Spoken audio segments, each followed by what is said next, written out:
Boa noite para vocês. É com grande satisfação que eu venho aqui numa universidade pública conversar com vocês sobre um tema tão pujante, importante e salutar para a nossa geração.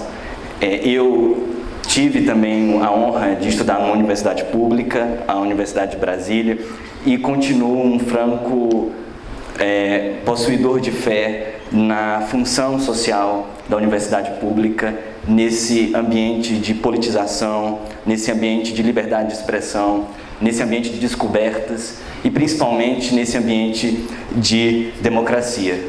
Uma universidade, com esse nome mesmo, universidade, não é apenas uma prestadora de serviços educacionais, mas certamente é um lugar de discussão dos grandes projetos, problemas e programas do país. E é por isso que, ao receber o convite da Universidade Tecnológica Federal daqui do Paraná e ao receber convites de inúmeras outras instituições, eu não hesito em dizer vou sim, porque eu acredito muito em espaços democráticos como esse, acredito muito na importância de diálogos como esse.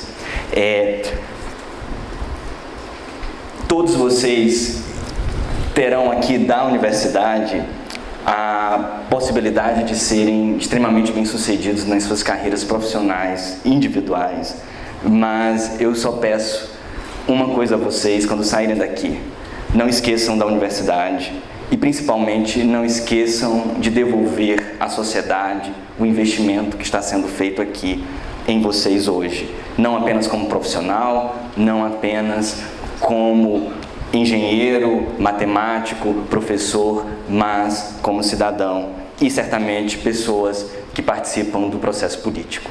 Agora sim, eu vou cumprimentar as autoridades. Eu quero agradecer o professor Idemir, o professor Valmir, temos também a presença do conselheiro da OAB do Paraná, cumprimentar o diretor do diretório acadêmico do DCE, né? Isso, aqui chama-se DCE. E dizer que agradecer o convite, o patrocínio e a disponibilidade de vocês. Mas antes de começarmos, eu quero fazer uma pergunta. Quem está com o microfone na mão? Você? Você conseguiria me dizer os 11 jogadores da seleção brasileira? Pelo menos alguns? Não. Mas você consegue me dizer pelo menos alguns ministros do Supremo? Alguns ministros? Alguém pode me ajudar?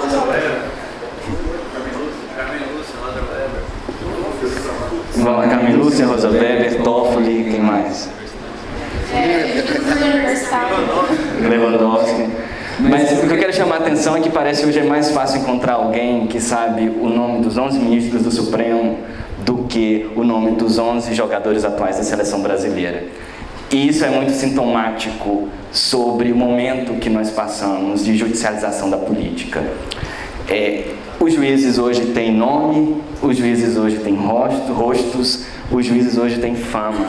Decidem as questões mais importantes e mais nucleares da política, da economia, da sociedade, alguns avanços ou retrocessos morais. E isso é um reflexo do que nós somos hoje.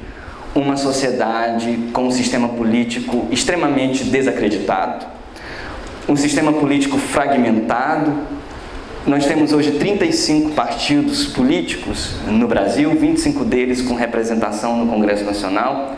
Nós conseguimos observar um grande descolamento entre as ideologias partidárias formalmente registradas e a atuação individual dos membros de cada partido.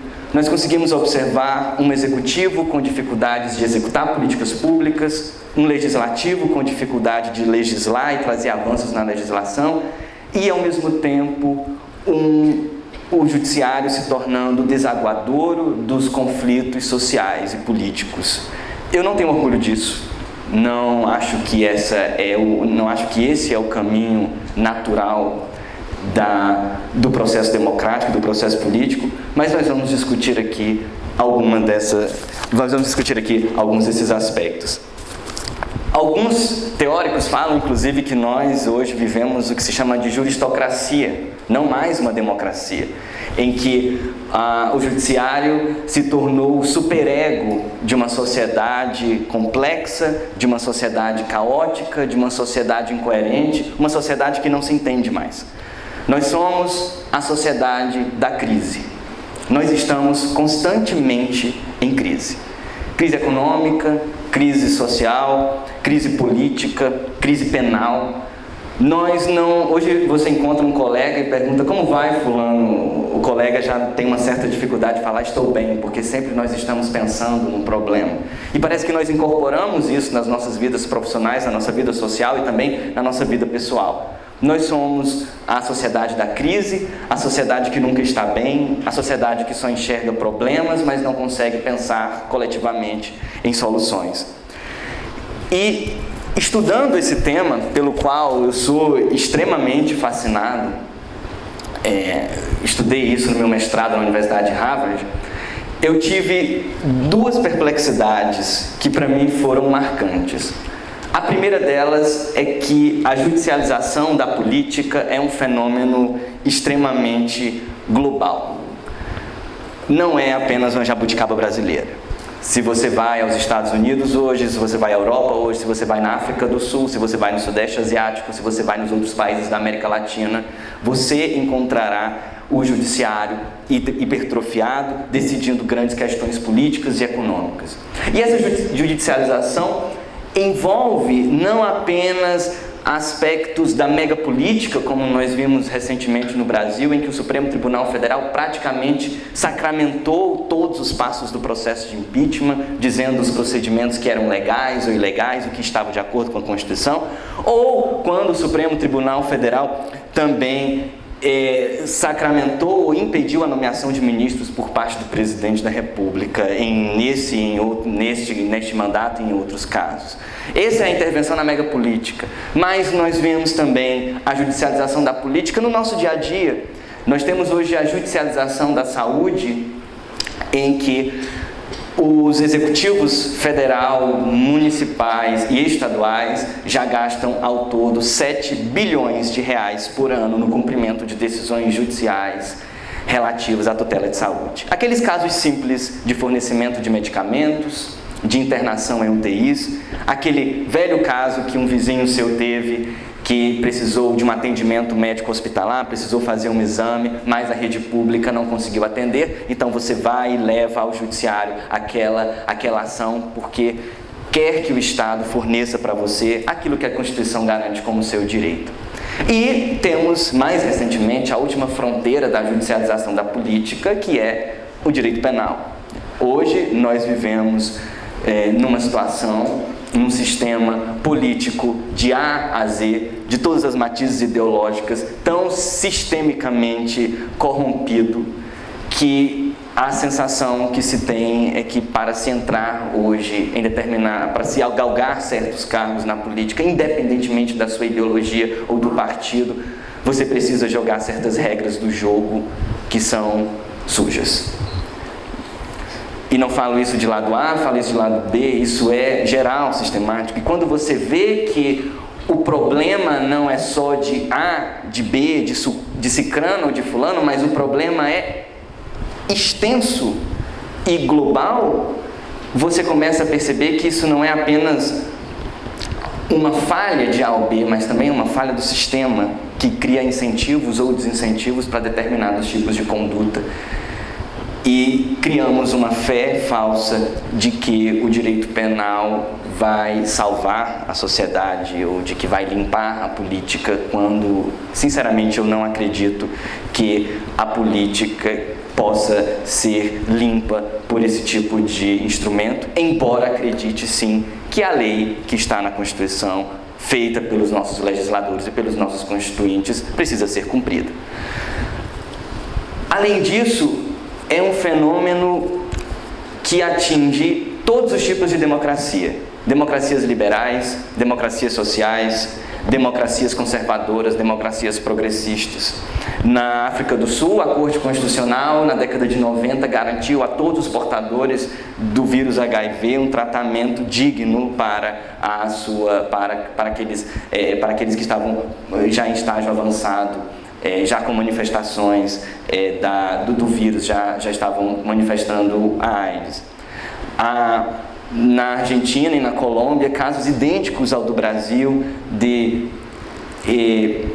intervenções na megapolítica podem ser encontrados. Nos Estados Unidos, nas formações mais progressistas ou mais conservadoras da Corte Constitucional, nós vemos lá intervenções graves do judiciário no poder político, e casos curiosos como dos países pós-socialistas da Europa Oriental, em que diversos dos conflitos naquela transição do comunismo, do socialismo, para o capitalismo, diversos desses conflitos foram parar nas cortes constitucionais. Porque vocês, não sei se conseguem imaginar o tormento na cabeça de um cidadão que vive num país em que não há propriedade privada e no dia seguinte a propriedade privada passa a existir porque o regime socialista caiu. Então vocês conseguem dimensionar o drama na cabeça de uma pessoa que vive sob um conjunto estruturado de direitos num dia e no outro dia ela acorda de manhã e o sistema político ruiu. Não entrou em crise como no Brasil, o sistema político ruiu, todos os direitos ruíram e todo o sistema econômico mudou para melhor ou para pior, a depender do ponto de vista de vocês, mas isso gera uma série de conflitos que sim, foram parar no judiciário. Isso que é muito curioso no Brasil é que todos nós reclamamos da judicialização, mas nós às vezes também aplaudimos da judicialização. Se nós observarmos todos os grandes avanços, os morais ou sociais do Brasil, os principais pelo menos, dos últimos anos, tiveram assento na Suprema Corte, nossa Suprema Corte. A pesquisa em células-tronco, o casamento, o reconhecimento de uma união estável entre pessoas do mesmo sexo, a política de cotas, outros casos de proteção de minorias, como se pode perceber, todos esses avanços não aconteceram no Poder Legislativo, que é o locus natural de discussão entre os representantes democraticamente eleitos de um povo, mas aconteceram por decisão de 11 juízes que nunca foram eleitos, que não têm nenhum tipo de legitimidade democrática no âmbito popular, mas que estão ali obedecendo à Constituição e em determinadas composições progressistas adotam determinadas posições. Todos se beneficiam da judicialização, esquerda ou direita. Os mesmos que reclamavam da Lava Jato na época do impeachment eram os mesmos que iam ao Supremo tentar barrar alguns procedimentos do processo de impeachment no ano passado, e os mesmos que louvavam a Lava Jato eram os mesmos que iam tentar legitimar ou sacramentar alguns atos do processo de impeachment no Poder Legislativo. A judicialização beneficia todas as esferas, todas as matizes. Todos reclamam, todos se beneficiam a depender de suas próprias conveniências. Mas o que é mesmo essa judicialização? Venho falando aqui sobre ela, mas ainda não conceituei. Mas na minha pesquisa, a judicialização é a transferência consciente por parte de atores sociais e políticos de determinadas controvérsias, de determinados conflitos, do espaço político, do espaço democrático para o Poder Judiciário. Então, o que nós vemos hoje é uma transferência voluntária por parte das pessoas que participam do processo político de determinados conflitos. Mas isso não é apenas uma transferência de conflito, é também uma transferência de poder. Porque todas as vezes em que eu canso do processo político, dos riscos e da dificuldade que o processo político naturalmente tem, e levo aquele problema ao Poder Judiciário, eu estou passando uma mensagem ao Judiciário: por favor, resolva o meu problema Por favor, eu estou dizendo que você tem poder para resolver o meu problema e você tem competência para resolver o meu problema. E quando nós vamos nos perguntar qual é o motivo, quais são as razões sistêmicas dessa judicialização, nós podemos levantar pelo menos duas hipóteses. A primeira hipótese é que a judicialização é resultado de uma disfunção sistêmica entre poderes. E é mesmo. Se nós vivemos hoje um legislativo fraco, um executivo que tenta centralizar, mas fica à mercê do legislativo, e uma dificuldade de legislar e de execução de políticas públicas muito forte, naturalmente, os atores sociais vão se cansar daquela dinâmica e vão tentar levar aquele problema para o judiciário, por mais antidemocrático que possa parecer uma solução vinda do poder judiciário, porque eles simplesmente acreditam que aquela seria, digamos assim, a última esperança ou a última possibilidade de resolver determinado problema. Mas nós não podemos deixar de ver também que o poder judiciário, que levar o problema ao judiciário é uma estratégia política que tem sido muito eficaz nos últimos anos no Brasil e no mundo.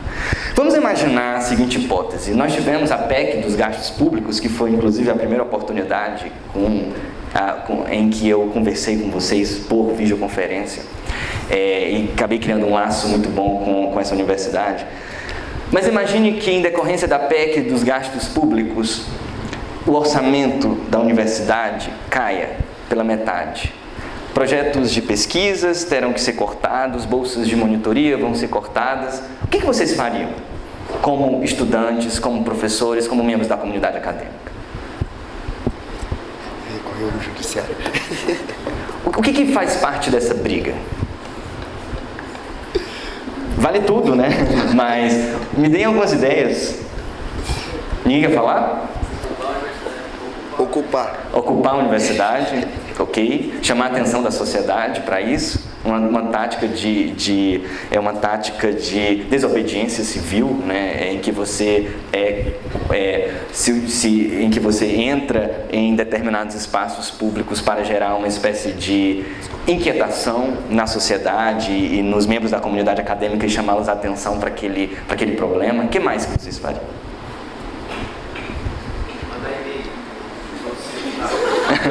Mandar e-mail para os deputados, pedir para resolver o problema, ótimo. Ou seja, fazer gestões com os atores políticos para tentar. Então, professor Idemir, professor Volmir, com certeza iriam marcar reuniões com a bancada do Paraná, iriam à reitoria em Curitiba para tentar conversar, conseguir mais uma verba orçamentária, um acréscimo adicional. Mas vocês concordam que esse processo de convencimento, esse processo de luta é arriscado, custoso do ponto de vista psicológico, físico, e pode, no fim das contas, não dar em nada?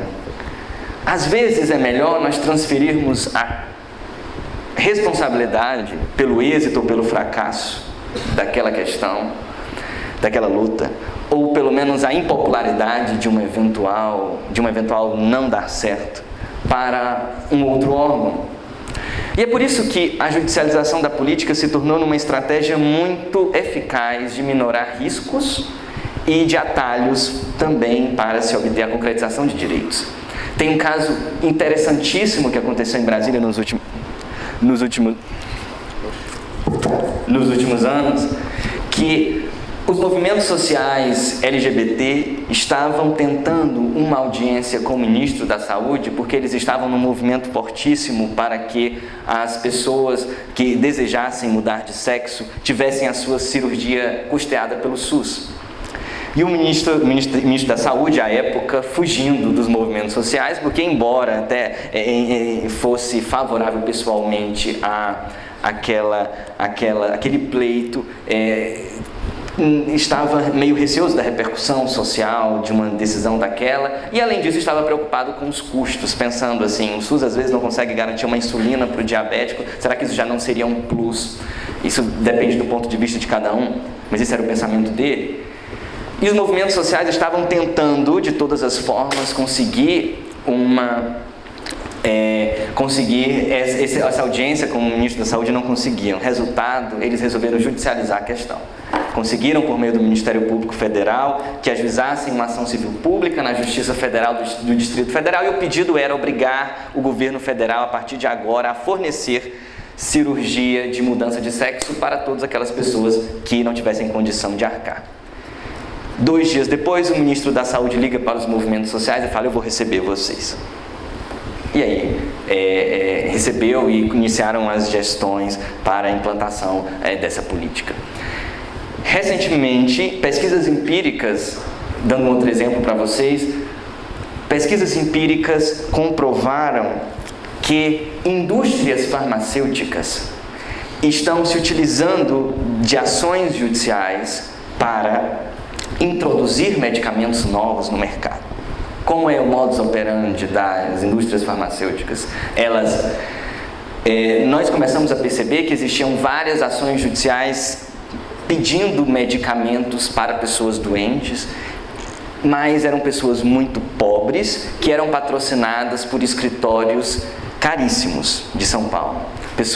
Então, havia ali uma certa incoerência, porque, será que esses escritórios estão fazendo muita atividade pro bono, atividade gratuita para pessoas carentes? Isso acontece, mas assim, eram sempre os mesmos medicamentos, referentes sempre às mesmas empresas farmacêuticas, e alguns médicos começaram a fazer, inquietos com aquela situação, começaram a fazer alguns estudos empíricos sobre aquele ponto e comprovaram que indústrias farmacêuticas, quando estavam introduzindo um medicamento novo no mercado, iam para regiões em que havia uma grande quantidade de pessoas carentes que potencialmente precisariam daquele medicamento, arregimentavam aquelas pessoas, falavam: eu tenho aqui um medicamento novo que você pode conseguir se eu patrocinar esse escritório aqui, que eu vou pagar a sua ação judicial, entrar com a ação e pedir para o Estado comprar para você. E a partir disso, decisões judiciais determinavam que o governo federal comprasse determinados medicamentos. Medicamentos, quando estão sendo introduzidos no mercado, são caríssimos, né? Então, o governo federal comprava esses medicamentos, e as ações judiciais chegavam a um volume tal que em 6, 12 meses depois, o Ministério da Saúde decidia incluir aqueles medicamentos na lista do SUS de forma gratuita para todos. Ou seja, uma tática assim, um pouco bem estratégica para introduzir medicamentos novos no mercado. E é por isso que, além de ser um fenômeno não apenas de disfunção sistêmica, resultado desse contexto político conturbado que nós vivemos, a judicialização da política é sim uma estratégia que tem sido usada por diversos atores sociais para minorar custos, para reduzir riscos e, acima de tudo, para transferir muitas vezes a responsabilidade de eventual derrota no processo político. Por outro lado,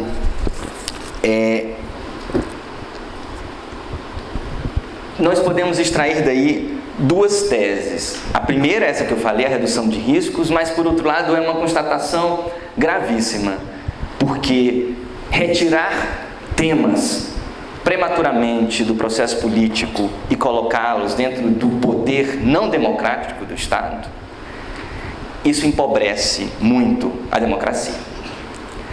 Porque significa que nós estamos desacreditados desse ambiente de discussão, que nós estamos desacreditados desse ambiente de politização, e que nós estamos nos tornando, ou nós estamos querendo nos tornar, esse analfabeto político aí que foi lido, poesia belíssima, que foi lido pelos estudantes aqui. O que é democracia, gente? Se vocês pudessem dizer uma palavra só que fosse sinônimo de democracia, o que vocês diriam? Liberdade. O que mais? Participação. Coletivo.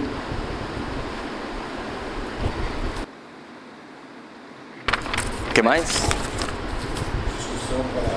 Discussão para a razão. Ou para a não razão também. O que mais? Vocês estão calados? Oi? Empoderamento, perfeito. Mais alguém? Pessoal, quando nós... democracia, como o colega falou, não pode ser apenas não pode ser apenas a ditadura da maioria, é também o respeito à opinião das minorias, por meio de canais de diálogos e de instrumentos de participação que nós temos a responsabilidade e a obrigação de criar.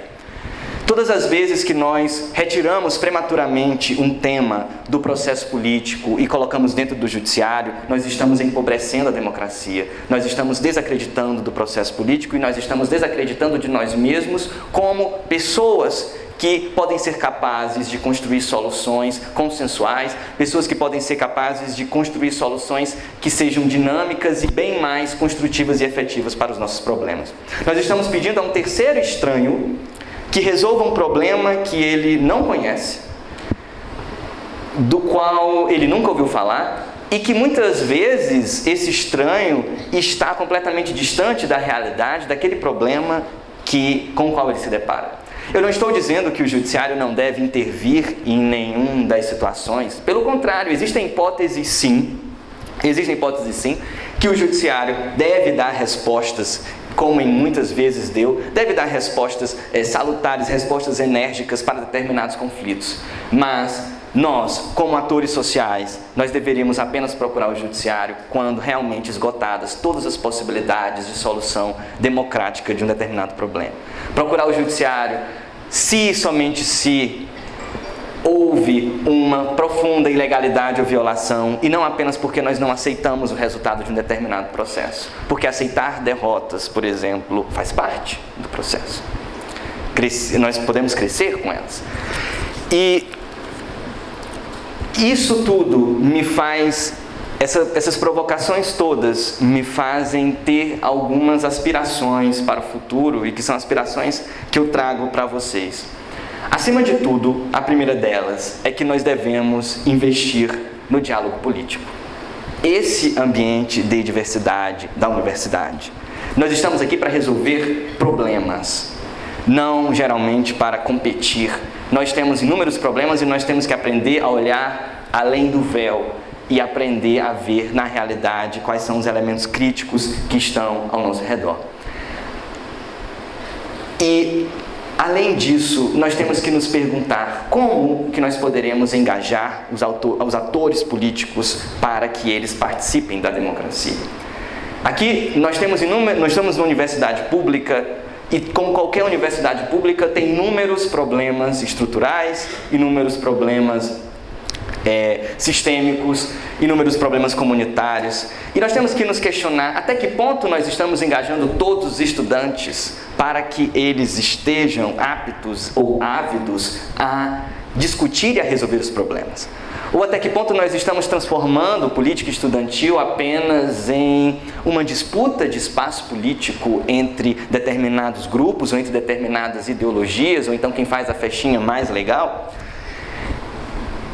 E nós não estamos pensando profundamente na solução dos nossos conflitos, como elementos de uma comunidade. A segunda aspiração que eu tenho a falar para vocês é: vamos abandonar rótulos. A coisa que mais me irrita é a pessoa dizer: eu não vou discutir com você porque você é direita ou esquerda, ou porque você parte do pressuposto tal e a premissa tal, ou porque o seu marco teórico, isso é muito comum dentro da universidade, o seu marco teórico é A ou B e o meu marco teórico é C ou D, e nós vamos ficar com briguinha de marco teórico. Universidade é lugar de liberdade, é lugar de libertação. Claro que todos nós temos as nossas preferências políticas, ideológicas, mas nós não podemos deixar de ter autocrítica. Todas as vezes que vocês exprimirem uma opinião, por mais que vocês estejam completamente, ou quase absolutamente corretos de que vocês estão daquele lado que você acredita que é o mais correto, procurem se questionar: eu poderia ter feito isso melhor, ou eu poderia ter realmente avançado mais esse argumento, ou esse meu argumento realmente é coerente, é consistente? Será que eu escutei todos os lados? Será que eu ponderei todas as faces do problema? Ou será que eu estou sendo míope, olhando apenas para aquele lado do problema que me interessa? Hoje, na política do Brasil, nós precisamos nos reinventar, porque quando você fala esquerda e direita e precisamos fazer uma autocrítica necessária, nós vemos dois grupos altamente polarizados que, de certa forma, só estão míopes. A direita, de um lado, numa visão apegada a um senso de desestatização muito forte, apegada a um pensamento liberal clássico de que o Estado não pode participar de nada e o mercado deve seguir os seus rumos, e, portanto, nada que o Estado pode fazer serve, e, portanto, a gente tem que abandonar todas essas intervenções e políticas públicas e ponto final. E, do outro lado, nós temos as pessoas de esquerda ainda muito obcecadas com um discurso de minorias, embora ele seja extremamente importante, mas também nós não podemos esquecer do óbvio que é a construção de políticas públicas para a geração de emprego para a classe média e a classe baixa e diminuição das desigualdades sociais, porque a desigualdade social está na base de todos os conflitos, inclusive aqueles que atingem as minorias. E aí nós temos uma dicotomia clássica entre esses dois rótulos e nós não paramos para discutir modelos sincréticos, nós não paramos para discutir o modelo novo e nós sempre olhamos para trás como se nós pudéssemos achar ali atrás todas as respostas para os problemas de hoje, como se os problemas fossem os mesmos. Eu proponho a vocês que, embora cada um tenha as suas preferências ideológicas, mas procurem pensar o novo. Essa é a minha terceira aspiração. Nós estamos nessa geração, nesta universidade, não para pensar velhas soluções, mas nós estamos aqui para pensar novos institutos, novas estruturas. Nós estamos aqui para quebrar paradigmas. Nós estamos aqui para chocar mesmo. Ir lá fora e chacoalhar o mundo e dizer e colocar em prática o conhecimento que nós temos e, acima de tudo, pensar soluções novas, não necessariamente apegadas a lado A ou B, mas soluções que possam ser sincréticas de alguma forma e, principalmente, resolver problemas. Vamos estudar, fazer pesquisa de campo, estudos empíricos, procurar entender os problemas como eles realmente são e não apenas ficar na discussão filosófica e abstrata de como nós podemos melhorar o mundo. Há uma discussão muito rotulada da esquerda e da direita do pobre oprimido trabalhador e do rico empresário opressor. Mas nós, quando ficamos só nessa discussão, e é uma discussão importante, mas quando nós ficamos só nela, nós não percebemos que as nações que mais se desenvolveram nos últimos anos em termos de indicadores socioeconômicos foram aquelas que quebraram esse paradigma e começaram a estimular as pessoas mais pobres a microempreenderem e a investirem. Não necessariamente pensando na lógica do trabalhador e do empresário, mas fazendo essa pessoa se inserir de uma forma inovadora dentro do ciclo econômico. Por isso que nós estamos aqui dentro da universidade. Pensar o velho, discutir o velho, mas também quebrar velhas lógicas e construir novas formas de fazer política. E lembrá-los de que o liberalismo clássico e o socialismo clássico são modelos que ficaram na década de 90. E eles não voltam, porque os nossos problemas são diferentes e não contemplam mais as nossas necessidades. A discussão hoje é a reforma da Previdência, porque os custos estão ficando elevados. Ninguém, obviamente, quer a reforma da Previdência, mas nós podemos tentar sentar, pesquisar empiricamente, propor medidas mais, talvez, suaves de rigidez do sistema, em vez, às vezes, de ficar apenas no sim ou no não, ou de já tentar levar ao judiciário para que ele ou sacramente ou suspenda de uma vez por todas, porque o judiciário é completamente imprevisível esse tipo de mudança. E, além disso, uma quarta aspiração que eu trago para vocês é que os direitos não caem do céu. Os direitos estão previstos constitucionalmente, abstratamente na Constituição, saúde, educação. A Constituição é muito linda, só não promete o retorno do amor em 3 dias. Mas ela promete em seus 200 e tantos artigos um monte de coisa, mas nós não podemos esquecer como cidadãos que a concretização desses direitos passa pelo processo político. Vamos perder esse fetichismo do eu tenho direito a isso, eu tenho direito àquilo, e imaginar que as coisas vão cair do céu e que as coisas não têm custos. Direitos têm custos à sociedade, e não são pagos pelo Estado, são pagos pela sociedade, mas acima de tudo, nós somos os principais responsáveis por entrar e engajar o processo político nessa concretização, no modo como ele vai ser concretizado.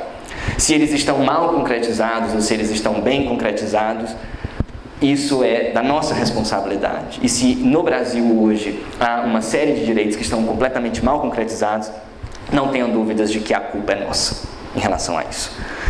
Por fim, eu vou já abrir para perguntas, mas eu quero deixar uma mensagem final para vocês, é que vocês estão vivendo aqui os melhores anos da vida de vocês. São anos que não voltam, são anos de liberdade, de aprendizado, de amadurecimento, são anos de ousadia, de algumas fugas também. E não se esqueçam disso aqui, transformem isso aqui no ponto de vista mais...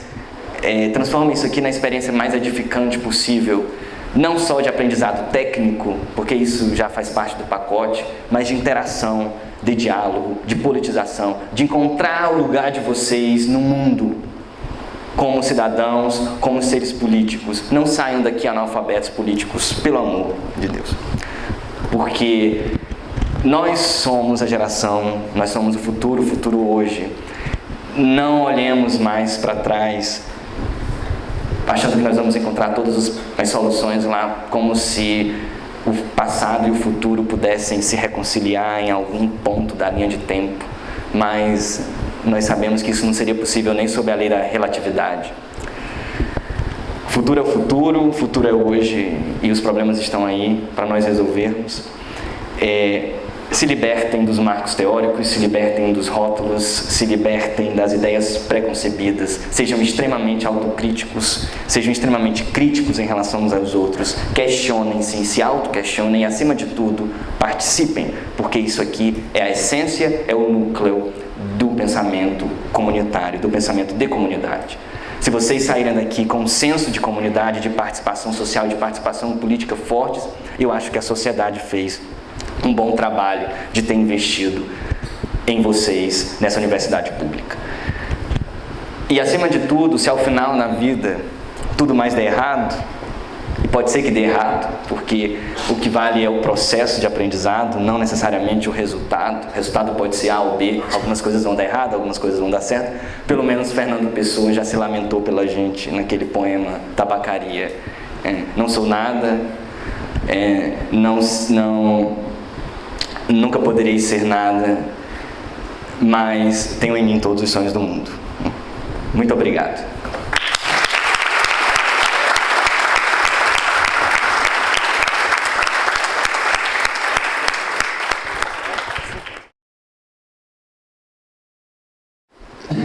Então, o DCE, antes de abrir, né, resolveu fazer algumas perguntinhas para ti. E a nossa primeira pergunta é simples, mas que nos deixa uma certa curiosidade. Por que você escolheu o curso de Direito? A pergunta é complexa. Eu lembro de um professor que me falava uma vez que as grandes vocações despertam muito cedo, mas são objetivamente inexplicáveis. E, bem, quando nós temos 17, 18 anos e nós somos obrigados ali a escolher qual vai ser o nosso lugar no mundo, que é uma escolha cruel para um jovem, eu pensei que um lugar onde eu melhor desenvolveria as minhas competências seria na área jurídica. Não imaginava que eu seria juiz. Antes de juiz fui defensor público também, mas imaginei essa minha paixão pelo social, talvez, pelo histórico, pela análise de estruturas e pelo político, não político necessariamente o partidário, mas o político dessa vivência comunitária. Certamente esses aspectos foram determinantes. Ok. E você tem vontade ou curiosidade de atuar em alguma outra área que não seja jurídica? Bem, eu estou satisfeito por hoje. Mas, não sei, quem sabe no futuro, mas hoje eu estou bem satisfeito na área jurídica, sim. Também sobre a sua experiência em Harvard, como que foi, como que você chegou tão jovem até lá? Bem, eu sempre tive esse sonho de estudar nesse centro de excelência em Harvard, fiz o mestrado lá, inclusive eu recomendo e aconselho. Hoje, as universidades estrangeiras têm um amplo leque de opções para alunos do Brasil que desejem fazer alguma etapa do estudo lá. Nós tínhamos até recentemente um projeto muito forte, que era o Ciências Sem Fronteiras, mas que teve o seu orçamento reduzido, que estimulava bastante os alunos a irem para lá, mas ainda assim existem diversas fundações não lucrativas no Brasil que fundam estudantes, que dão bolsa para os estudantes irem ao exterior. Eu penso que é muito importante, às vezes, nós sairmos da casinha, irmos lá para o outro lado, aprender outros contextos, aprender algumas novidades, voltar para cá e, principalmente, espalhar esse conhecimento para aquelas pessoas que, infelizmente, não tiveram condições de ir. E, principalmente vocês que estão aqui numa faculdade de tecnologia, que estão num centro de tecnologia, isso é muito importante. Ir lá fora, Harvard, MIT, Berkeley, Stanford, tem outras faculdades na Europa também que estão ávidos para receber alunos brasileiros. E não vão lá apenas para aprender, mas vão também para levar o que nós temos de melhor, porque a gente não pode nunca ter essa visão hierarquizada de que eles são os melhores e nós somos coitadinhos. Pelo contrário, nós temos muito a ensinar também. E como foi para ti ser o juiz federal mais jovem do Brasil? Como foi essa experiência? Eu já recebi essa pergunta várias vezes, mas confesso que tenho uma dificuldade de responder. Calhou, eu passei no concurso, realizei o meu sonho, cumpri os requisitos da Constituição, 3 anos de prática jurídica e aprovação no concurso público, mas quando eu assumi o cargo, certamente veio aquele peso da responsabilidade, porque um juiz decide vidas. Eu sempre digo, às vezes, que um médico decide, às vezes, entre a morte e a vida de um paciente. Às vezes o juiz pode decidir a morte em vida, porque imaginem você colocar uma pessoa por engano numa cadeia, ou você negar um tratamento médico a quem necessita, ou você colocar uma criança numa família errada, ou decidir errado um conflito familiar, ou conflitos maiores, como, por exemplo, você sacramentar algum ato administrativo que gere um impacto enorme, negativo ou positivo para a sociedade. Então, a responsabilidade é enorme, é diária.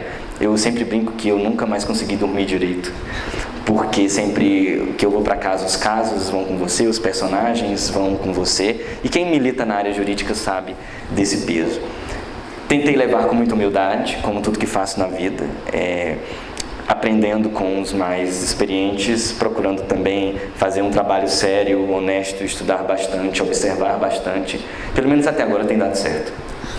Ok, obrigada. A minha questão é a seguinte, relacionada exatamente à questão da democracia. Eu acho que a introdução dos estudantes aí, lendo o poema do Bertolt Brecht, que é muito significativo, e depois o palestrante também colocando a democracia como um ponto central, a discussão, o debate, como sendo importante na universidade e até convocando os estudantes para que não saíssem daqui analfabetos políticos. Como é que o palestrante vê a questão que nós temos aí a nível nacional de discussão hoje, que é a escola sem partido? E me parece que ela tenta interditar esse debate. Então, qual seria a sua posição a respeito disso? Eu não consigo imaginar, e tem uma posição muito clara sobre isso, eu não consigo imaginar nenhuma discussão que não tenha um fundo minimamente ideológico, porque todo posicionamento parte de premissas, e todo posicionamento parte de premissas que estão fundadas em pensamentos políticos A, B ou C. Eu entendo que não existe escola sem partido. O que existe é uma tentativa de excluir determinadas ideologias da discussão democrática, e acho isso extremamente empobrecedor. Se nós quisermos ter uma escola de verdade, nós vamos discutir posicionamentos A, B, C e D, formularmos posicionamentos E e F. Nós não podemos ter medo da discussão, com quem quer que seja, sobre o que quer que seja, balizada em qualquer que sejam as premissas. Se é um posicionamento de esquerda, ou de direita, ou de centro, ou de extremo conservador, é um posicionamento que merece ser tematizado, é um posicionamento que merece ser criticamente avaliado por todas as pessoas, e cada um tem o direito de abraçar ou de acolher aquele posicionamento que melhor converge com seus valores morais. Mas eu não acredito que possa existir uma escola em que se apenas discute os posicionamentos A ou B, ou um posicionamento ou que discute posicionamentos que não sejam ideológicos. Nós não podemos ter medo das ideologias. As ideologias existem, nós temos que estudá-las, nós temos que tematizá-las, nós temos que discuti-las, criticá-las também, mas apenas sabendo que não existe conclusão A ou B que não tenha um fundo ideológico, e não tenhamos medo de assumirmos o que nós somos, de assumirmos os nossos pensamentos e principalmente de estabelecermos críticas e autocríticas sobre eles. Espero que eu tenha sido bem claro. Boa noite, meu nome é Rafael. A questão que eu gostaria de colocar, na verdade, sua opinião, né?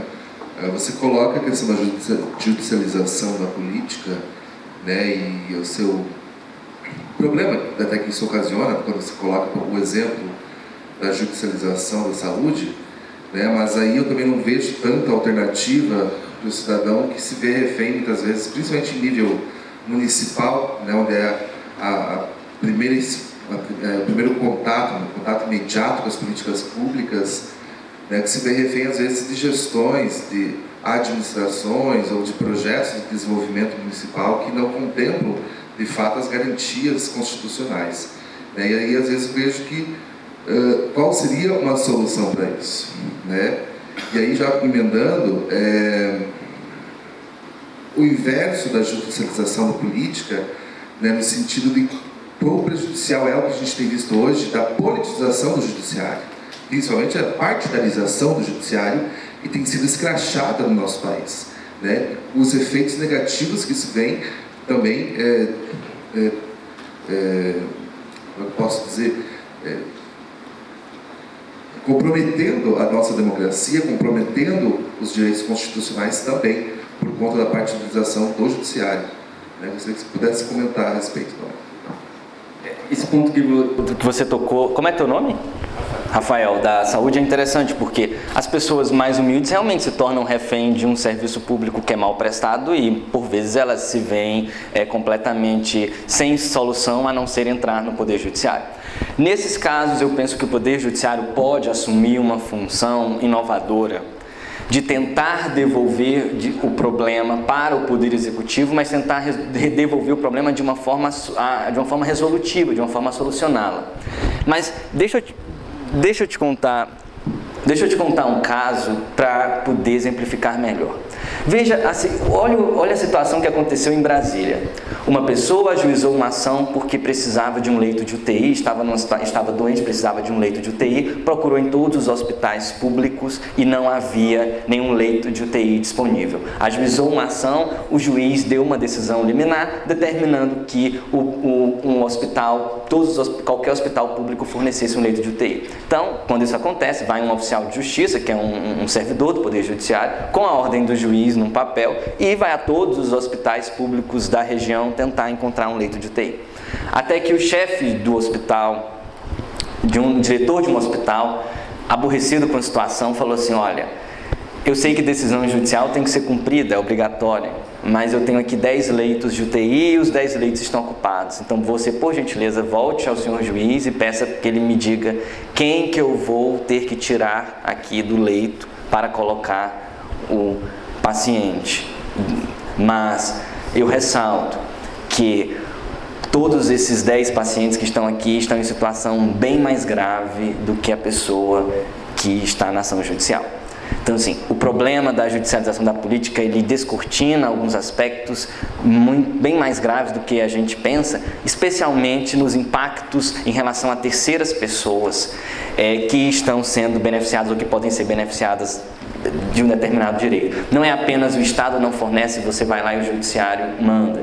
Todas as vezes que o juiz interfere numa política pública, ele está fazendo com que o Estado desloque orçamento de uma área para atender aquela ordem judicial. Então, se eu mando colocar mais uma pessoa numa UTI, o Estado ele vai ter que tirar orçamento, talvez do esparadrapo, ou talvez de uma cirurgia, para pagar aquela UTI no hospital particular, porque não tem mais vaga no hospital público. Então, a gente precisa pensar macrosistemicamente. Mas respondendo melhor a sua pergunta, existem alguns experimentos por aí no Brasil que têm tentado racionalizar essa judicialização da saúde. Por exemplo, o que se chama de centrais de referência, que são softwares formulados pelas secretarias de saúde, em que você coloca, em que você verifica a quantidade de leitos disponíveis e também a quantidade, a gravidade do caso de cada paciente. Então, quando o médico detecta que uma pessoa precisa de UTI, ele já inscreve o nome dela nessa lista e coloca sinal vermelho, amarelo ou verde, a depender, e o juiz tem condição de acessar aquele sistema e verificar se aquele caso realmente é grave ou não, se aquela pessoa realmente necessita de UTI. E aí tem como você racionalizar a questão. Alguns estados estabeleceram centrais de conciliação, ou seja, você entra na justiça para obter um determinado medicamento e antes do juiz decidir, aquele problema é enviado para a Secretaria de Saúde, que vai tentar resolver administrativamente aquele problema. Muitos dos casos de judicialização podem ser resolvidos com atitudes pequenas por parte da administração e eram problemas assim que nem sequer o administrador tinha tomado conhecimento. Então não havia necessidade de você balançar toda a máquina judiciária, toda a máquina administrativa para resolver um problema, às vezes, que é um simples ato de gestão poderia resolver. Então, eu penso que não tem como impedir a pessoa de entrar com a ação, mas o judiciário tem sim como pensar em formas inovadoras de verificar o sistema. E casos mais graves e casos maiores, como por exemplo, não é envolvendo a educação, mas um caso que eu tive quando eu fui juiz federal no Amapá. O Ministério Público Federal ajuizou uma ação para que alguns índios que viviam numa aldeia completamente isolada tivessem acesso à educação. Eles não tinham nenhum tipo de educação. E o pedido do Ministério Público Federal era que o juiz determinasse a construção de uma escola dentro da aldeia e essa escola deveria seguir os parâmetros curriculares da educação básica do MEC. E aí o juiz recebe uma ação como essa e ele tendo que decidir que tipo de educação que os índios vão ter numa aldeia isolada. E eu pensava comigo mesmo, eu nunca fui numa aldeia indígena. Será que esses índios foram escutados? Ou seja, olha que tipo de intervenção que estão me pedindo para que eu vá, mande o governo federal construir uma aldeia naquele lugar. Será que essas pessoas foram escutadas? Será que é isso que elas querem? Será que esse tipo de decisão judicial atende às demandas dela? Ou será que é esse o papel do judiciário, determinar a construção de escolas, sem saber o resultado disso? Então, eu tive uma ideia. E acho que isso parte do juiz também, do judiciário também, tentar minorar essa judicialização. Convidei o Ministério Público Federal, a FUNAI e outros órgãos envolvidos, a União, o Estado, para irmos à aldeia. Como o juiz, pelo Código de Processo Civil, pode fazer uma inspeção judicial. Então, nós vamos à aldeia. E aí todo mundo falou, que loucura, um juiz não pode sair do gabinete e tentar resolver o problema. Mas eu pensei, eu preciso pelo menos entender a realidade dessas pessoas antes de decidir. Não vou decidir com base em livro acadêmico falando sobre cultura indígena, que isso não vai me dar um abstrato concreto, ou não vai me dar o substrato concreto de decisão. Convidei, estávamos meio receosos do modo como seríamos recebidos pelos índios, porque eram índios que viviam de forma isolada, não gostavam de ter contato com pessoas que estavam aculturadas. E nós fomos até lá, fomos muitíssimo bem recebidos e ali consegui fazer com que todos conversassem. A FUNAI, o Estado, as lideranças daquela tribo. E naquela conversa, percebeu-se que o que os índios precisavam em termos educacionais não era uma escola de acordo com os parâmetros curriculares da educação geral do MEC, mas uma escola, sim, que trouxesse alguns elementos específicos para consolidação e sustentabilidade daquela cultura que eles tinham, tradicional. E eu sugeri, então, que suspendêssemos a ação judicial e por 3 meses os índios, todos ali os envolvidos, formulassem uma espécie de câmara de conciliação para que eles conversassem melhor e pudessem lapidar a melhor forma de atender aquela demanda dos índios. Resultado, em 3 meses, eles me apresentaram lá uma proposta de acordo com um plano de execução para a construção de uma política educacional em longo prazo para aquela comunidade indígena que atendesse às demandas específicas daquela comunidade e não aquelas demandas que a gente acha que os outros precisam. O resultado, então, o juiz homologa aquele acordo, não decide sobre o caso, ou seja, evita aquela solução imposta, né, impositiva, de um terceiro chegar, intervém. E o que eu fiz? Nada mais fiz do que devolver para o processo político e para a comunidade a decisão sobre os rumos que ela quer tomar. Então, veja um caso em que havia um conflito, que era falta de educação dentro de uma comunidade. Esse conflito foi retirado do processo político prematuramente, sem as discussões necessárias. Foi levado ao judiciário, para que o judiciário interviesse de uma forma abrupta. E o juiz teve a sensibilidade de procurar devolver aquele problema para o locus natural dele, que é a comunidade. Mas não devolver dizendo, eu não vou decidir e se virem, mas fazendo com que os atores políticos se engajassem. Quem são esses atores políticos no caso concreto? Aquelas pessoas que tinham a competência e a expertise de resolver aquele problema. Então nós colocamos aquelas pessoas para conversar, que é o que não tinha acontecido, e soluções surgiram por meio de um diálogo e da vontade de resolver um problema, e o judiciário homologa aquele acordo e o processo é extinto. Isso é criação de novas formas de diálogo. Isso é fortalecimento da democracia, fortalecimento do processo político. E não processo político no sentido partidário necessariamente, mas processo político no sentido de vivência. Porque vivência social é política. Resolver problemas que atingem transindividualmente todos, isso é política também. Então veja exemplos de como o judiciário pode, com atuações discretas, deixar de muitas vezes colocar medidas impositivas em ambientes que ele não conhece e tentar engajar os atores para que eles mesmos construam as suas próprias soluções. E isso lembra muito Habermas, aquele filósofo alemão, que diz que numa democracia, quando os sujeitos participam da construção, da solução de um problema, eles se sentem plenamente vinculados ao êxito daquela solução. Então, é muito diferente uma terceira pessoa propor ou impor uma solução a uma comunidade do que a própria comunidade construir a sua solução, porque eles vão se sentir muito mais contemplados e vão se sentir muito mais responsáveis pelo êxito daquela solução quando eles mesmos participaram daquele processo.